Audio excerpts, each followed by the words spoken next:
Well, hey everybody. I was told to rotate my device. Hi, I'm Kara Fleischer.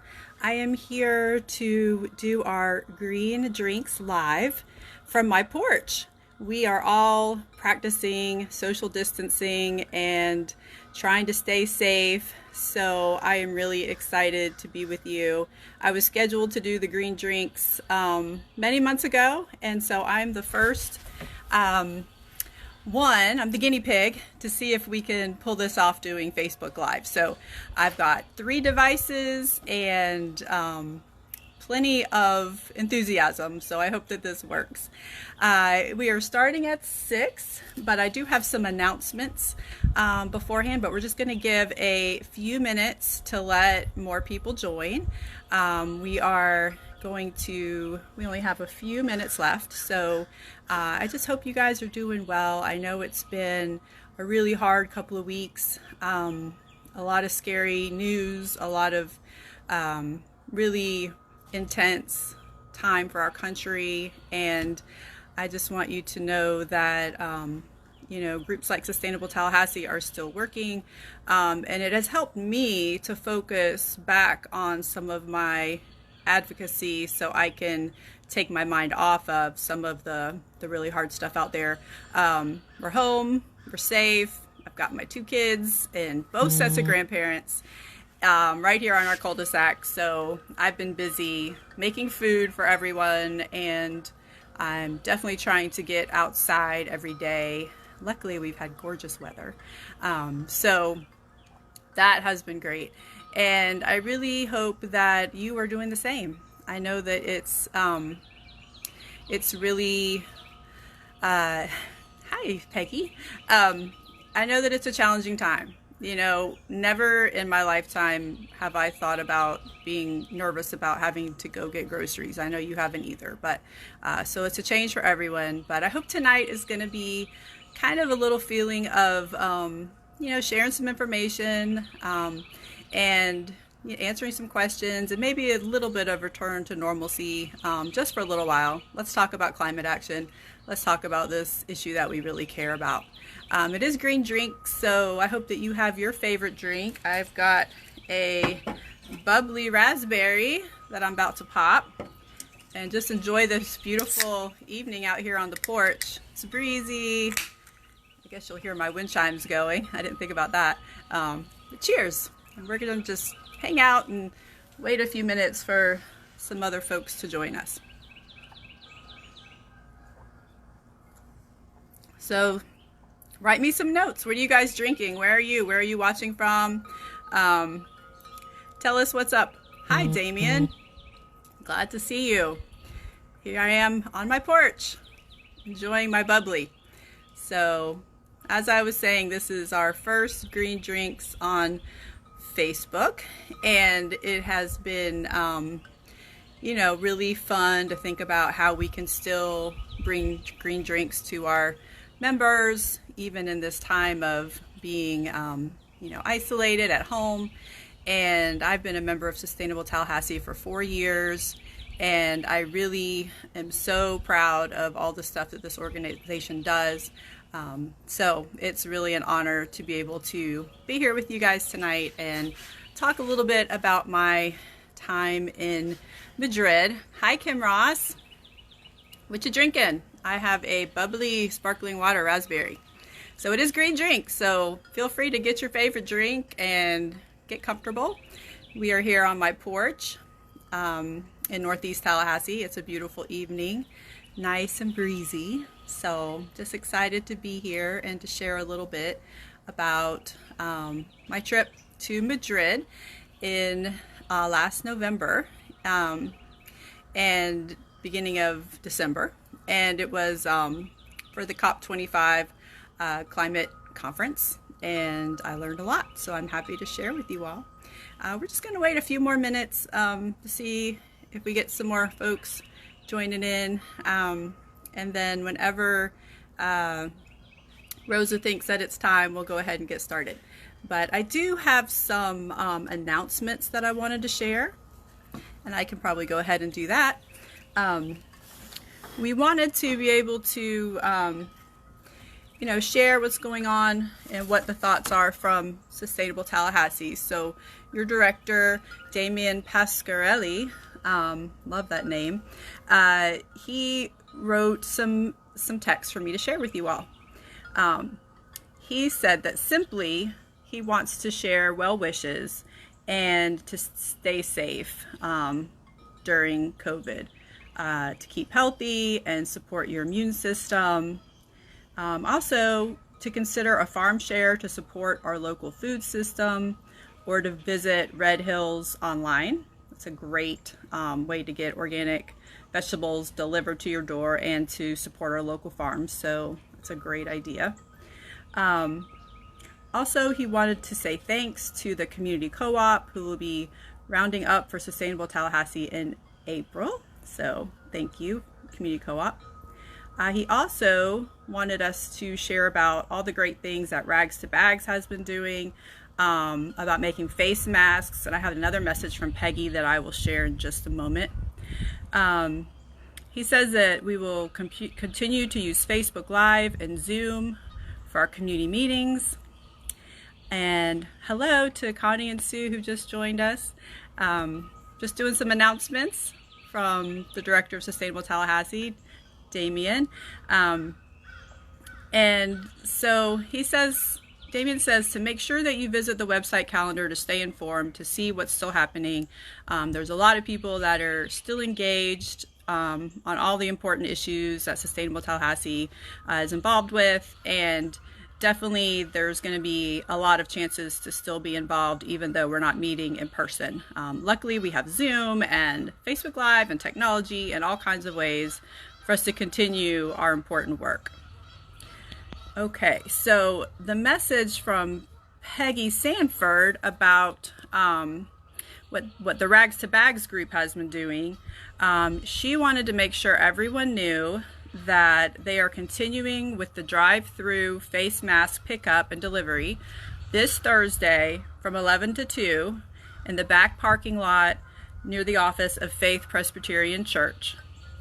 Last week, they gave out 19 kits that contained materials for 10 masks, and they also received 193 completed masks for those, and those have already been distributed to people who have requested them. They have another 800 masks that have been requested. She says that instructions to make the masks can be found at sustainabletallahassee.com, and for those who wish to make them with their own fabric. So huge kudos to Rags to Bags for seeing a need and switching gears and figuring out how to fill this need to help the community. I know that there are so many healthcare workers and others who are not able to get masks, and I think it's just amazing that Rags to Bags was able to mobilize like this and spread the news. So great job, you guys. And if you're interested in sewing masks, go get yourself a kit.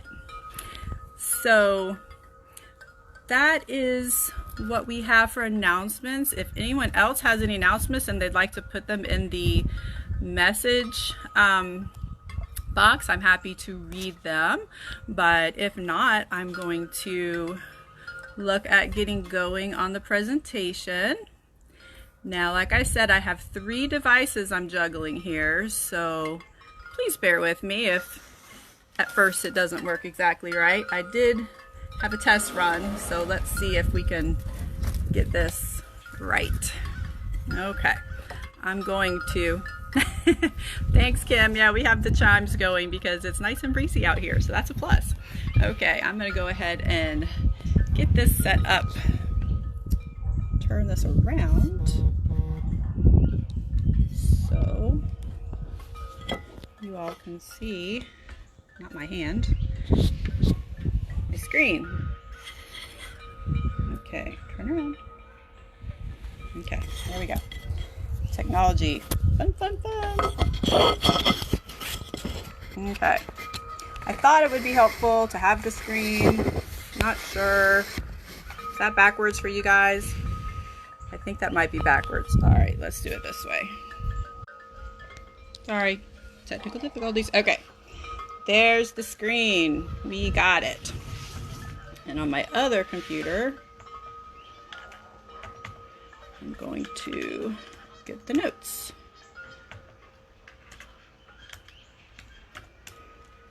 All right, so I am talking tonight about my trip to Madrid in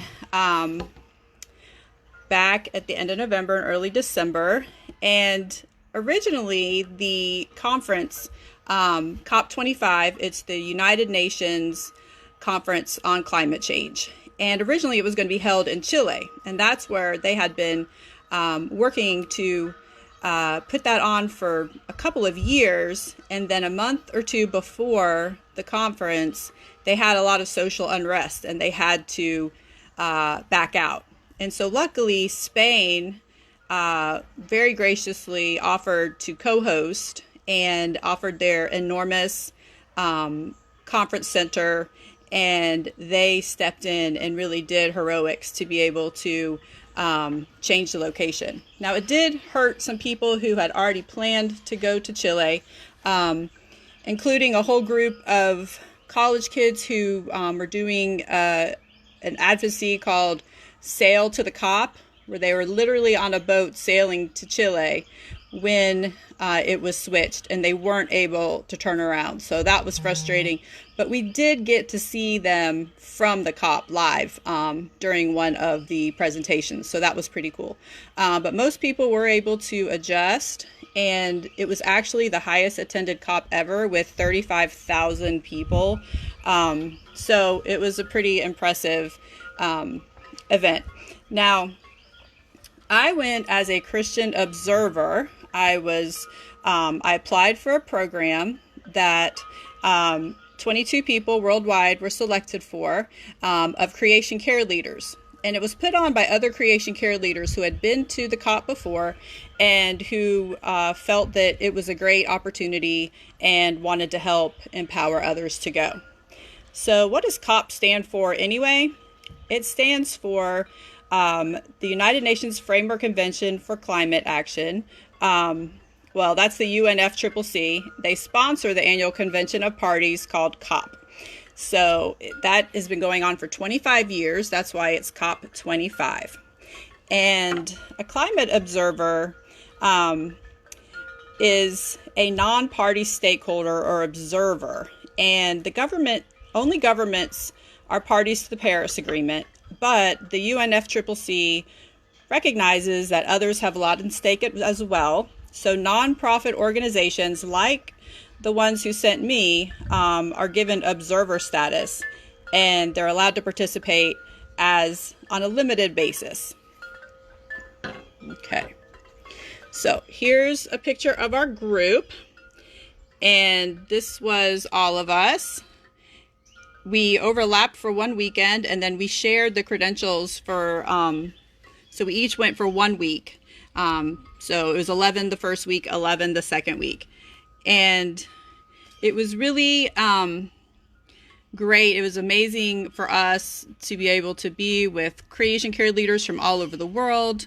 And we stayed together in a big Airbnb. We took the metro. We had dinners at 10 o'clock at night because that's what the people in Madrid do. And we really spent most of our time at the COP from 8 a.m. to at least 8 p.m. Just in trainings and sessions and just getting everything we could out of the experience. So COPs are a rare chance to get the world together to tackle climate change because the stakes are high. It's world leaders, and there's negotiations that are complicated and long, and many times they go late into the night. And it's also like a convention-like atmosphere with nonprofits showcasing their booths and speakers and high-level meetings. And training is a big part of it as well. They have all kinds of breakout sessions where you can learn about all kinds of different aspects of global climate action. So before we left, we had a training, and we had many trainings online as webinars. Our whole group got together, and we learned all the terms and all of the ins and outs of what we would be experiencing, so we could make the most out of the opportunity. So I won't go into all of those, but you can imagine that there's a lot of jargon and a lot of technical terms that are used by the people there who are negotiating and working to come up with all the new plans. So on day one, the U.S. delegation was there. You can see this photo right here. I took this photo from a side door that had glass in it because this was a press conference for press only.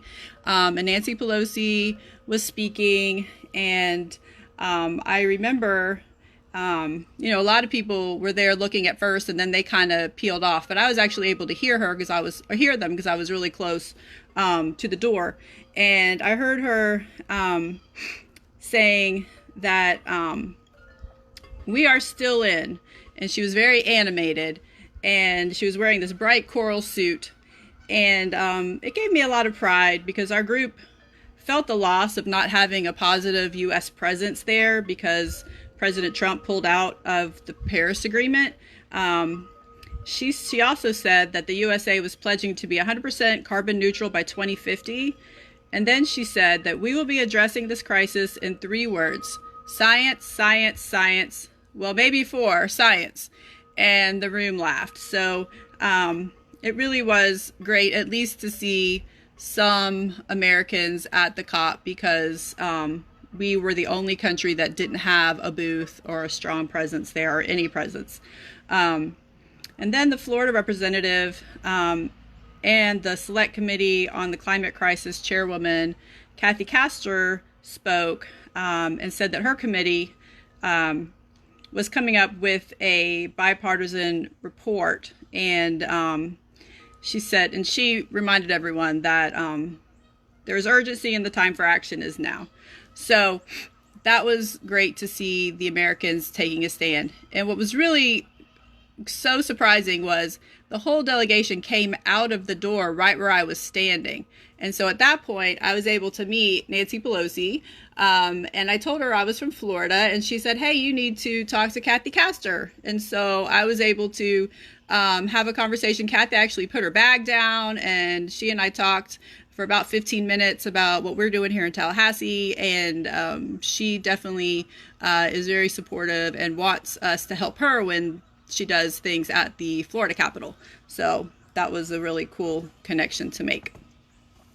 So even though the U.S. did not have a booth there, where in the past they have had the largest booth, there was a group called We Are Still In, and they had a very large booth, and they hosted meetings throughout the time there, and they were there to try to reassure the world that America cares, America's still in, and that they should continue their work.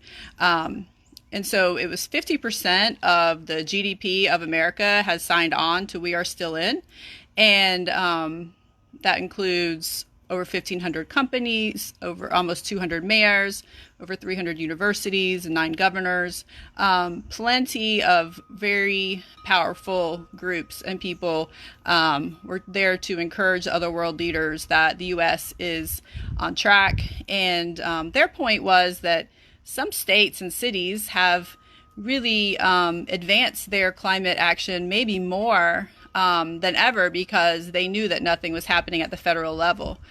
So on the short term, that was a positive. But now we're at the point that the federal level really has to kick in to make the sweeping changes that we need to reach our goals for the Paris Agreement. And the whole city of Madrid turned on its head for this conference. This was a sign in the subway. There were signs all over the buildings. It was just, the whole city just embraced this conference.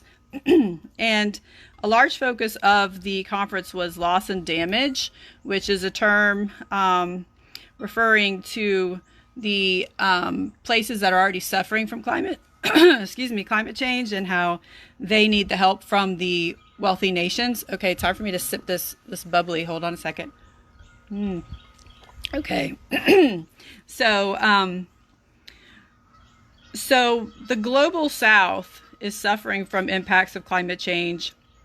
Sea level rise is flooding out island nations. Droughts and floods are ruining croplands and forcing people from their homes. Typhoons and hurricanes are devastating towns, schools, hospitals, and villages. The suffering is intense and widespread and is projected to get worse. And the COP are required to pay a loss and damage fund to provide relief for the poor countries who are suffering from climate change impacts caused by the rich countries. How much and when is a critical debate. And that was a big part of what this COP was trying to do, was to get the rich countries to agree to pay more into the loss and damage accounts to be able to support the island nations and the other nations, the poor countries who are already suffering from climate change. So Climate Finance and Gender Action Plan, or GAP, those are two other important areas that were a focus of this COP. And they're very contentious, of course. There are a number of negotiations, including long-term finance, the Green Climate Fund, the Loss and Damage Finance Committee, and the support of the implementation of the Gender Action Plan.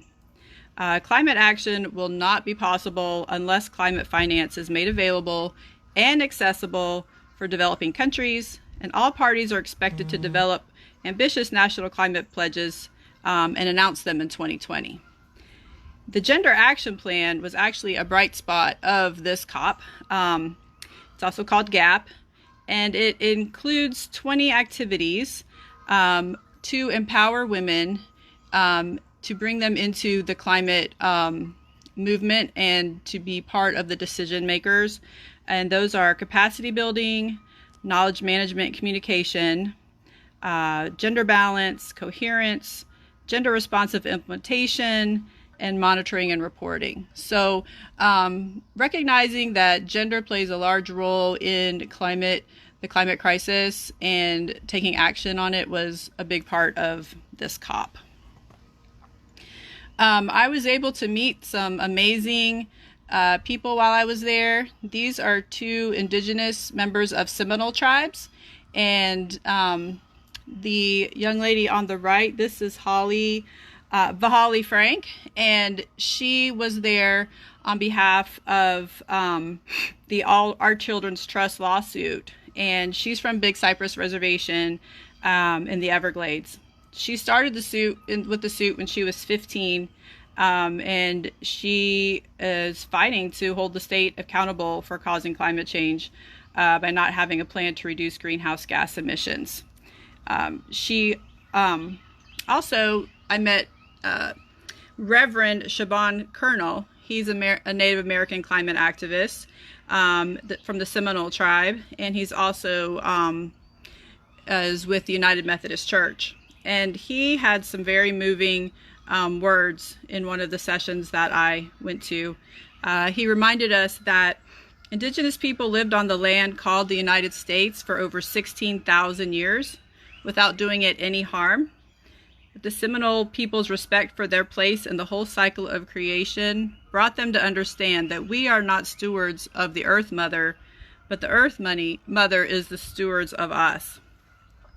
So it was really great to meet these two, and it felt like a connection to home. So it was, and the people at the COP were from all over the world, and there was wonderful traditional outfits that they were wearing, and it was just a real show of solidarity of every country being represented and there to, make a stand and to tell their stories.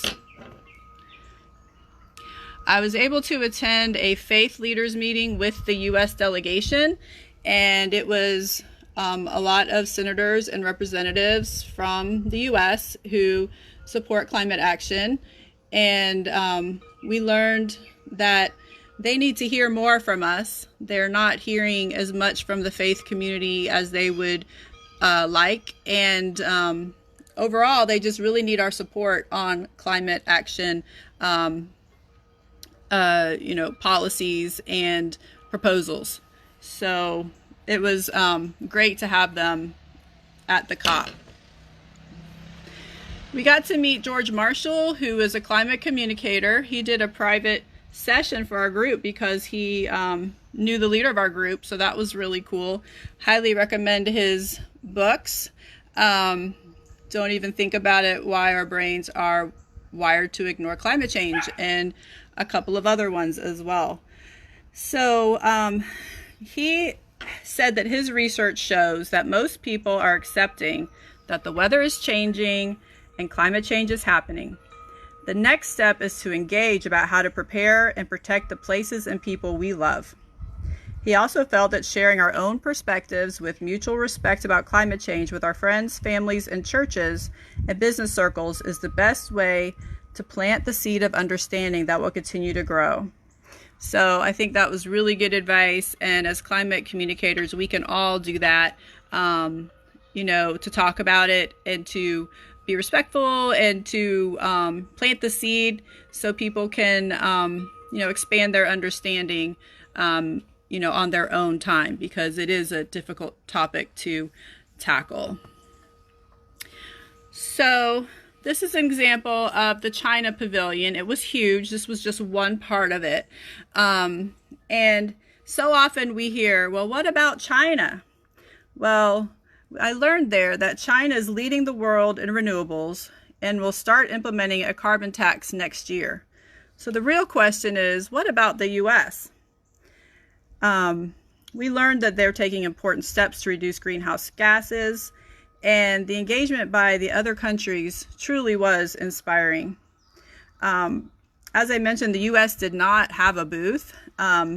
They had a small group from the State Department that was there trying to remove the U.S. from the Paris Agreement, but that doesn't go into effect until the day after the next election.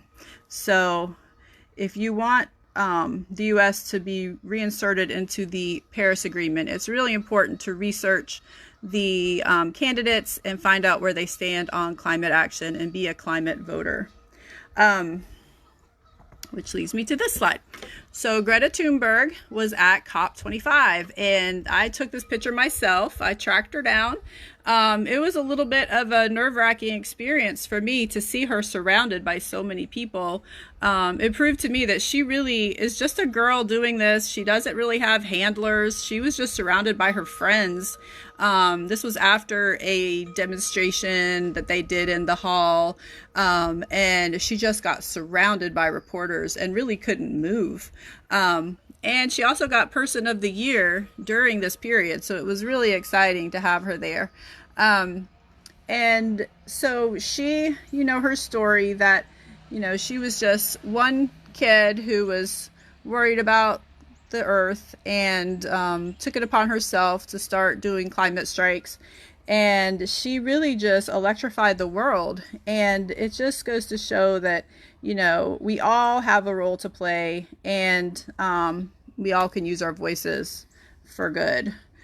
So I absolutely enjoyed being there when she was there. This was a quote that was written in our daily newsletter from our group. We would write newsletters about our experience and share them with all of our constituents back home. And the quote was, "I hope to be at COP26 in Glasgow next year, but I may not be alive. My community and village has experienced flooding again." This is something an African church leader said at an interfaith vigil organized by people and communities most impacted by climate change.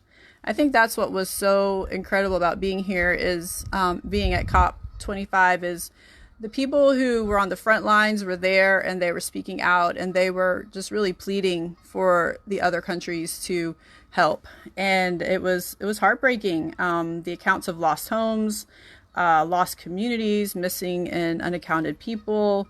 I talked to one man who lost his best friend from malaria, and just the loss of their homes and the beautiful, unique spaces that they grew up.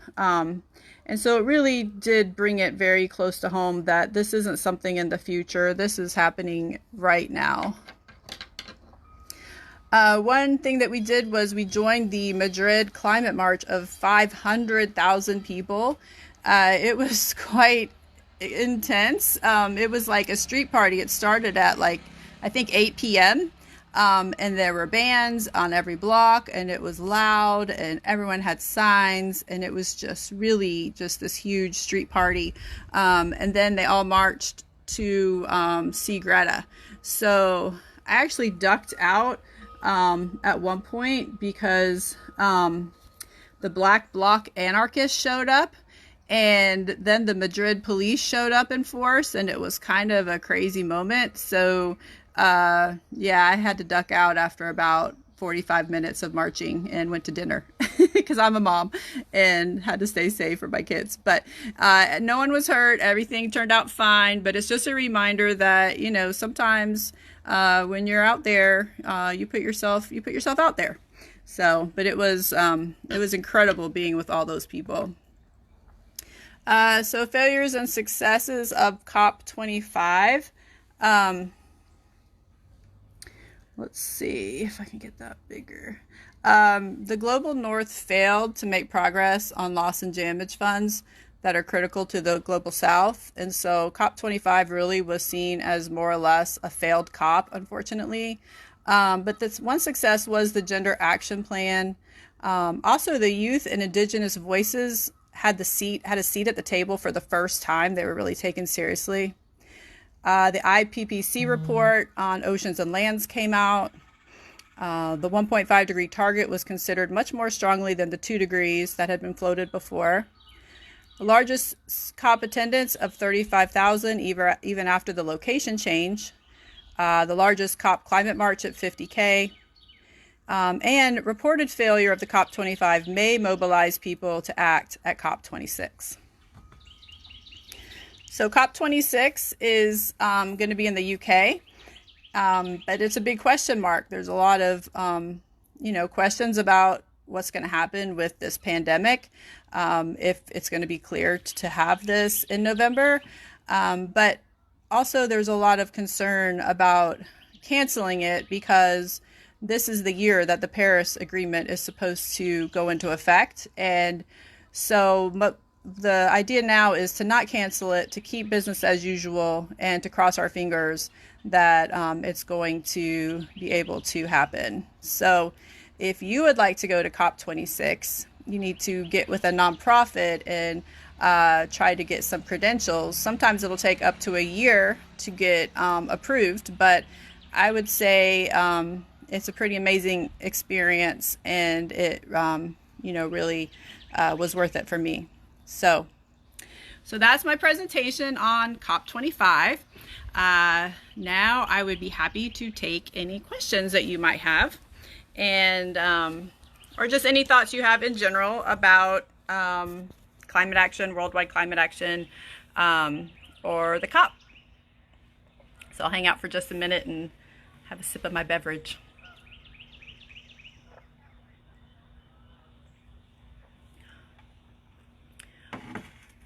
Well, I'm not seeing any questions pop up. So how about you guys tell me something.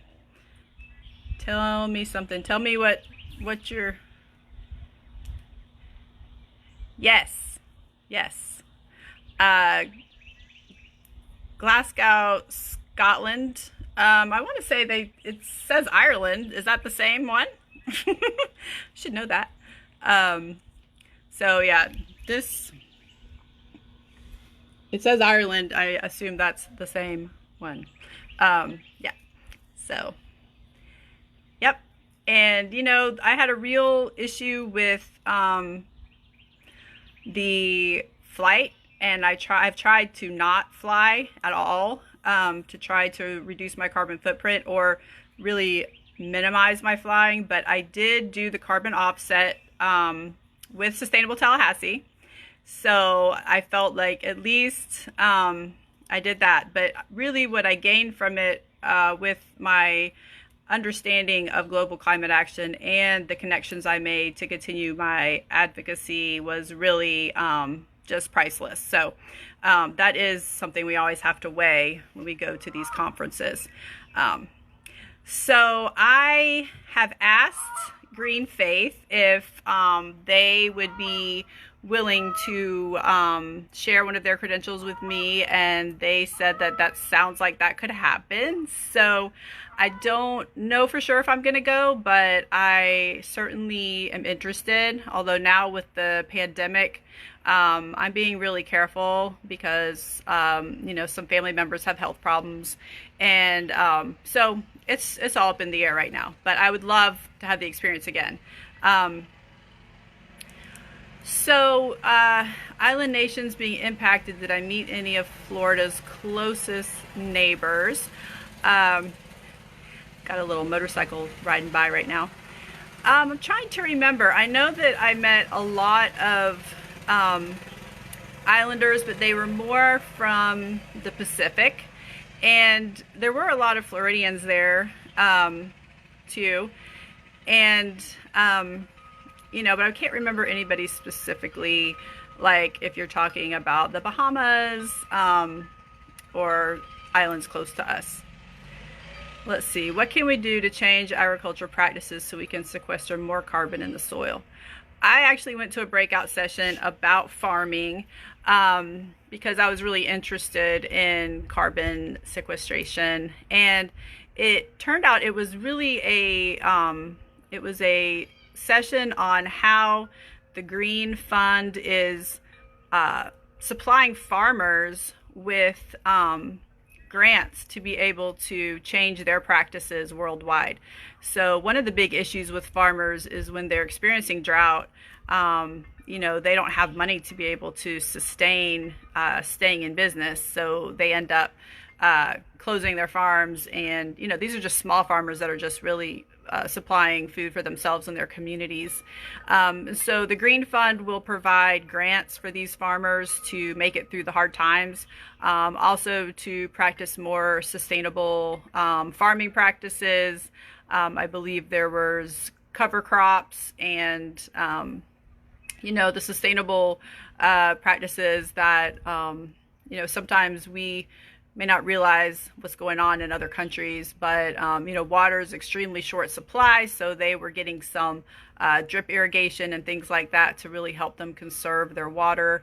And there was also, I believe there was some kind of weather tester that was able to tell them, you know, give them some weather information so they could judge a little bit more about what they need to water and things like that. So that's what the Green Fund did. And that was really focused on, you know, developing countries that can't afford to put these practices into place themselves. So, any other questions?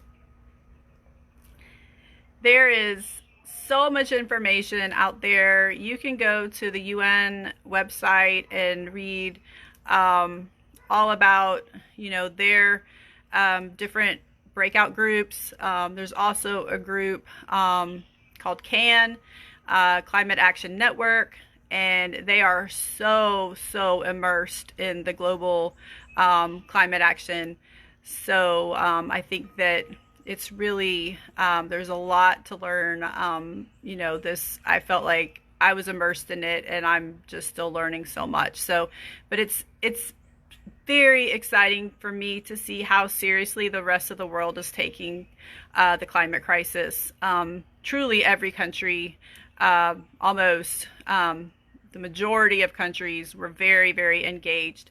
Unfortunately, because the US wasn't there, it did give polluting countries a pass, including Brazil and Australia. Those were the two that really kind of balked at a lot of the negotiations, because their point was, well, the US isn't even here, so why should we do this hard work? So really important to research the candidates, find out where they stand on climate action and re-entering the Paris Agreement. Like I said, we haven't completely been taken out yet. It won't happen until the day after the next election. So we have a note here that folks may be interested in next month's Green Drinks, which will be a conversation about how to do permaculture in your own backyard, Monday, April 27th. Yeah, that sounds like a great one.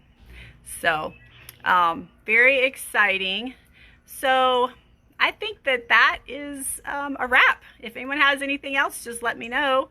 Hang out for another minute, but I really enjoyed being with you guys, and I would love to answer any questions you might have. Feel free to friend me on Facebook, Kara Fleischer, and message me. I would be more than happy to share more. I know this was a really quick kind of overview, but it was great to be with you. So take care, be safe, know that we could still do our work even if we can't do it our traditional ways, and it's just so important. This is no time to let up. We really have to get the word out there to be climate voters and to make a difference. And the biggest thing you can do is to talk about it to your friends, your neighbors. And if you're in the house, then maybe you're gonna post about it. But now more than ever, we really need to get back into the Paris Agreement. So thank you all. Take care. Bye-bye.